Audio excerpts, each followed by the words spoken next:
सभी को नमस्कार। बीए प्रथम वर्ष संगीत विषय पाठ्यक्रम के अंतर्गत आज हम प्रथम प्रश्न पत्र से इकाई 4 से गीत और उसके प्रकार से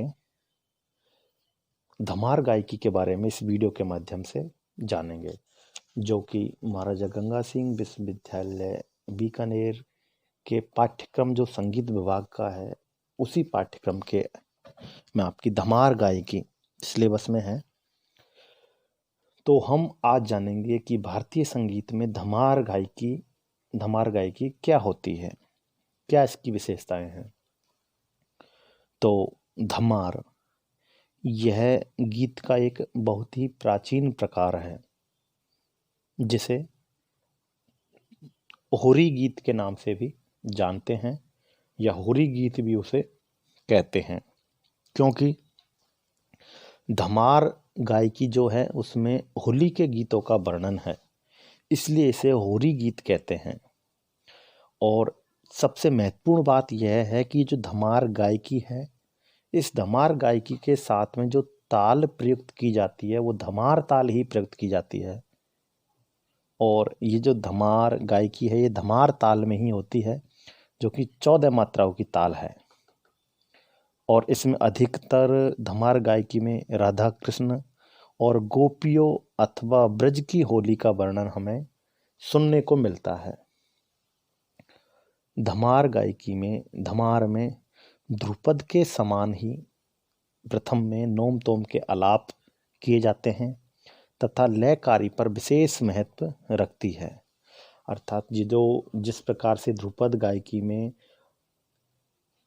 ख्याल शुरू करने से पहले नोम तोम के आलाप किए जाते हैं, ठीक उसी प्रकार से हमारी धमार गायकी में भी सबसे पहले नोम तोम के आलाप किए जाते हैं। फिर इस गायकी में लयकारी पर विशेष महत्व रखती है।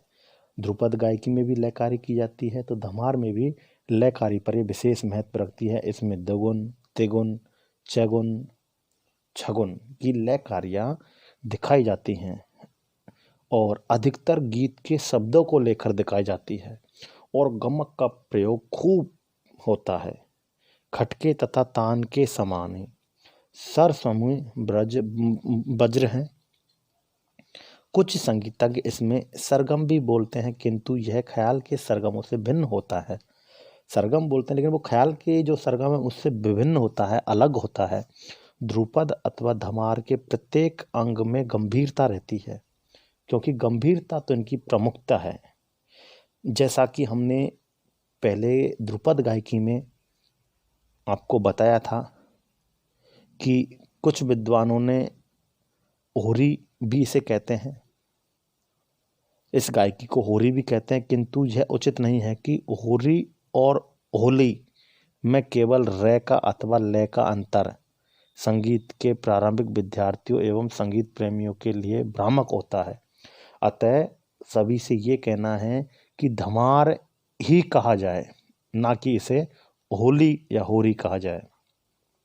धमार ही कहा जाए और गीत के दूसरे प्रकार के जो होलियाँ या होरियाँ उनको दूसरे प्रकार कहा जाए, क्योंकि धमार गीत के साथ में पखावज बजाया जाता है और बजाया जाता रहा है, क्योंकि इसके साथ जो भी तालें प्रयुक्त की जाती हैं वो पखावज की तालें प्रयुक्त की जाती हैं।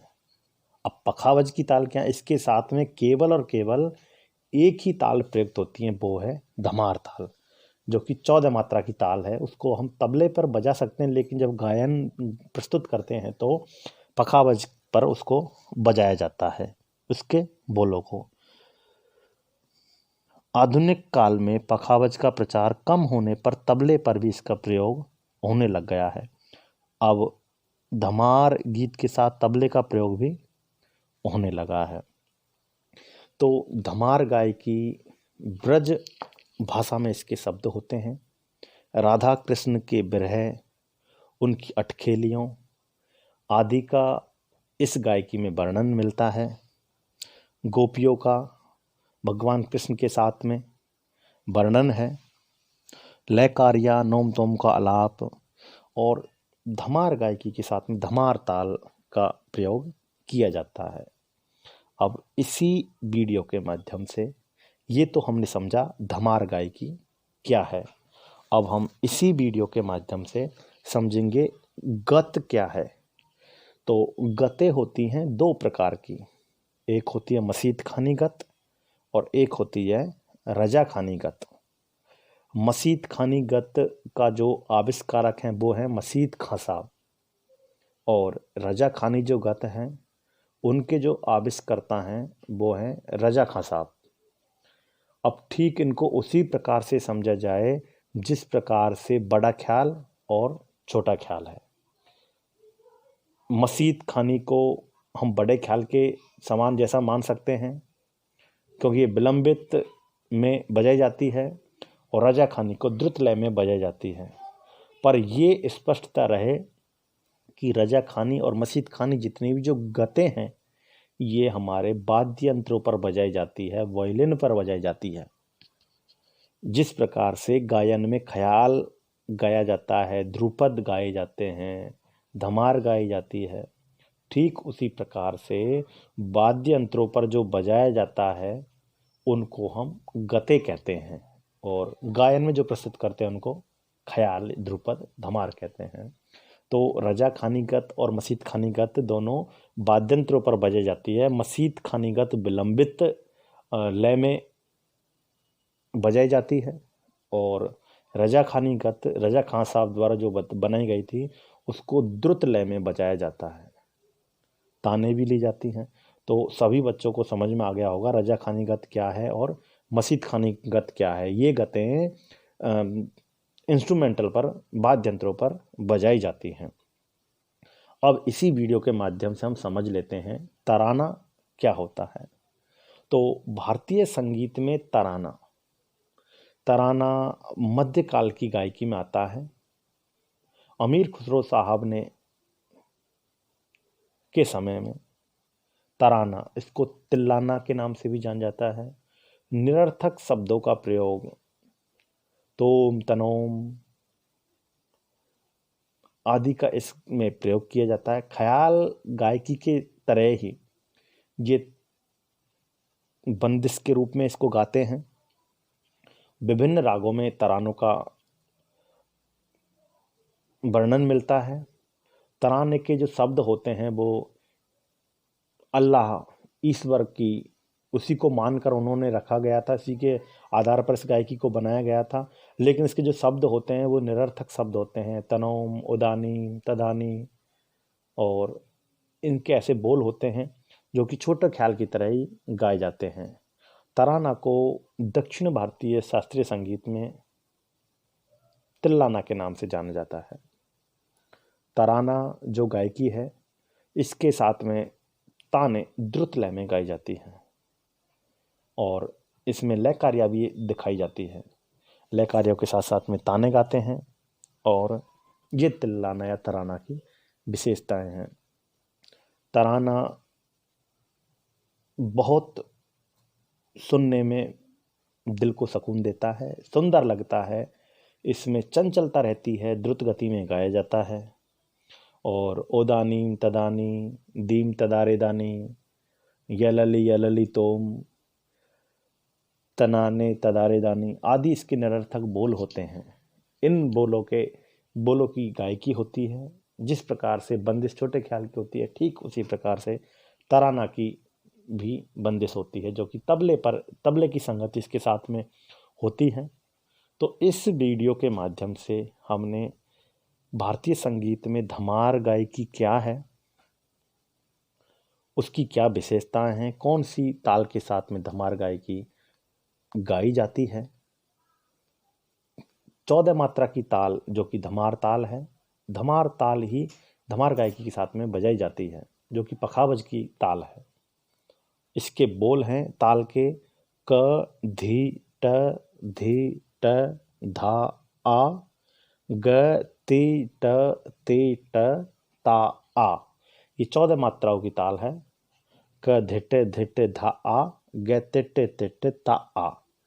ये 14 मात्रा की ताल है धमार ताल, जो धमार गायकी के साथ में बजाई जाती है।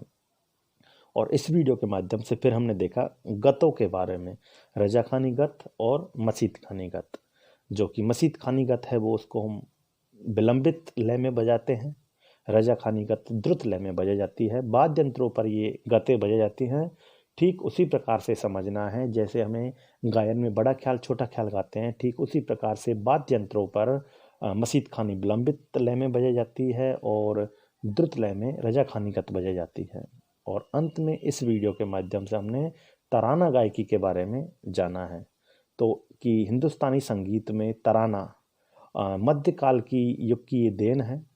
इसमें अल्लाह को, ईश्वर को उन्होंने उपासक मान के ही इस गायकी को अनंत हरि तू ही तदानी तदारे दानी ओदानी यलाली, उन्हीं की उन्होंने उसी इस परमेश्वर ब्रह्म की उपासना करके इस गायकी की रचना की थी। लेकिन इसके जो शब्द होते हैं वो निरर्थक शब्द होते हैं, लयकारी पर विशेष ध्यान दिया जाता है और ताने का प्रयोग की जाती है, द्रुत लय में बजाई जाती है, तबले के साथ में संगति की जाती है। बहुत ही सुनने में गायकी बहुत सुंदर लगती है और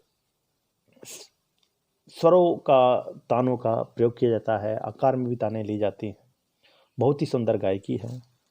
तो इस वीडियो के माध्यम से सभी बच्चे तैयार उसको अच्छे से करेंगे, अच्छे से अपने नोट्स तैयार करेंगे, उनको अपनी नोटबुक्स में तैयार करेंगे, लिखेंगे और आपके सिलेबस में जो रागे हैं उनमें जब नियमित कक्षाएं आपको होंगी तो आपको तराना भी सिखाया जाएगा और तराना भी आपको इसी यूट्यूब चैनल पर आपकी क्लास का मिल जाएगा।